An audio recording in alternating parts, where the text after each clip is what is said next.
Well, this is a very special video.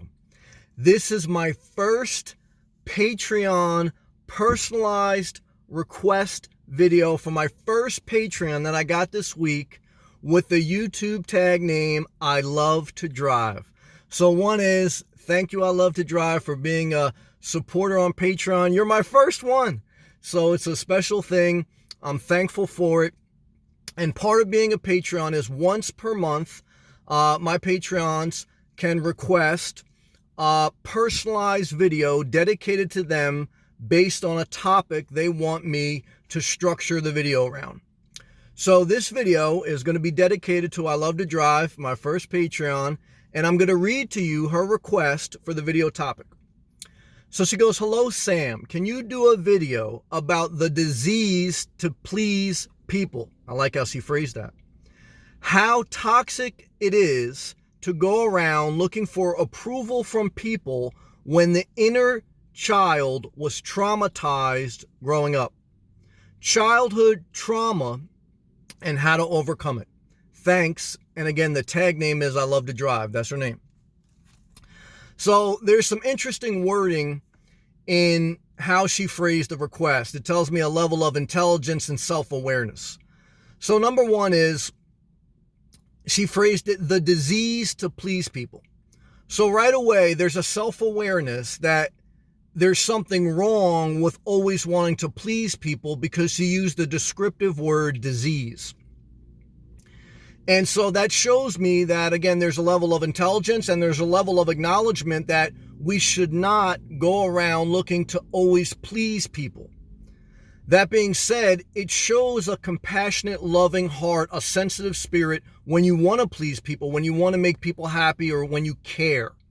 So it's a positive thing to care, to be sensitive, to want to be a positive person. But it's a disease if it's not checked with a level of being willing to say no and being willing to set certain boundaries. So I'll continue to read, and then she phrased it. She used the word toxic. How toxic it is looking for approval from people. The inner child was traumatized. Now, trauma is something that caused blunt force. So like if someone gets hit in the head with a baseball bat, they get traumatized physically. Emotional trauma is getting hit so severely emotionally, it shuts your emotions down and you're not the same. You have flashbacks of emotional trauma, the way people made you feel, the things they said to you. Again, there's physical trauma, there's emotional trauma, and there's mental trauma. So again, we are made up as humans of mind, body, and soul. So we have to recognize that we can be traumatized, not just physically. You don't have to go to war and be shot at to have gone through a traumatic experience.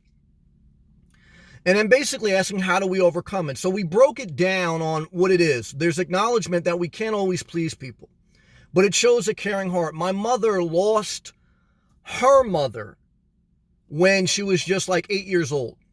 So my grandmother died of cancer on my mom's side when my mom was very young. And I know that that was a traumatic experience for her, and that always, it seemed, caused her to overcompensate on her love for her children and for those around her, because she felt the trauma, the loss of a mother, the loss of someone you love so much at a young age. It caused an overcompensation of never wanting to leave love on the table. You never want to not express it through her eyes, because at any time someone can die, and when you're traumatized on losing people, you don't want to miss the opportunity to say I love you. Because sometimes when your parents die and you haven't got the chance, you feel, to express closure, you feel like you don't want to miss that opportunity again. So that kind of caused my mom sometimes to be an enabler. An enabler is kind of tied in with the disease to please people. Again, an enabler has some good traits. It's someone who cares. But if you care too much, you could actually kill the people you love by enabling bad habits. And ultimately, basically, we help others by being an example of love. And so we have to find a balance between caring, mercy, grace, compassion, and a level of discipline, and a level of structure. It's a very tough balance, and there's no exact science. But we have to get away from the insecurity, because that's what feeds too much people pleasing, is insecurity. We don't feel good about ourselves physically, mentally, or emotionally. Either someone made us feel that way, but even if they did, eventually we allowed it to become who we are as an adult. And we have to take accountability for our life, whatever it is, good, bad, or whatever, when we're an adult, and we have to start to shape it and define it. And I remember when I was young, I was hanging around kids, and like in middle school, high school, I was trying to impress the older kids. And I would very much be a people pleaser. I would do like kind of what they wanted me to do to get favor with them. And eventually I saw like they kept asking for more. They kept pushing the limits. People will push the limits until you set boundaries. And that's when people pleasing can become toxic and a disease. And I remember this older kid, he wasn't abusing me, but I could tell he was pushing the limit on, could he borrow money? Could I give him a ride? Could I do this? Could I do that? And he was basically, once he was going to test the limits. People test the limits, doesn't matter who they are. And they didn't respect me until I said, you know what? I don't need you as a friend if all you want from me is what you can get from me. And now I'm paraphrasing, but I basically started to say no. And I basically started to put up boundaries. And even though it causes friction, and even though it may not always end positive, that is the line, that is the moment where people start to respect you. When you say no, when you have some self-respect and standards. And that's when a healthy relationship, if you have two willing people, can be formed. And that's how you overcome it.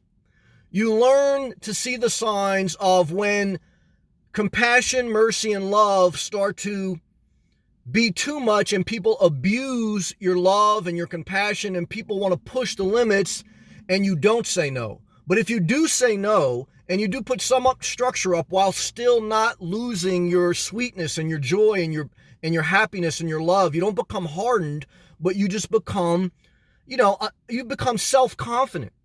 The opposite of insecurity is self-confidence. And insecurity breeds, people-pleasing. Self-confidence breeds, you can say no when you have to. And that's how you overcome it. That's the mindset. Is it easy? No, nothing in life is easy. Everything requires a level of constant work. You don't mow the grass once and then it stops growing. It's constant maintenance of life. And I try to avoid maintenance. That's why I lived a simple life, but I can't avoid it. I always have to do the laundry. I'm waiting for my laundry now. I always have to get my oil changed. I always have to take a shower. I always have to brush my teeth. There's some maintenance of life that even if you live the most simplest life you can live. I live in my car. I live out of one bag. I can't get any simpler than this, but I still have maintenance. And life maintenance, to live your best life, because that's at the core what all my channels are about. To live your best life, you have to learn to say no. You have to learn to let go of the past, accept it, take accountability for your life, and then put one foot in front of the other. And that's the message. That's my best video dedication to you. I love to drive. Thank you for being my first Patreon, my first supporter. You are under no obligation to continue to be. Why? Because I don't like relationships based on manipulation. I want to give people freedom, and I don't hold anything over anyone's head. I thank you for this month being a Patreon, and I thank everyone who supports me, whether they are or not. But this is dedicated to you. I love to drive. I appreciate you. I appreciate everyone, guys.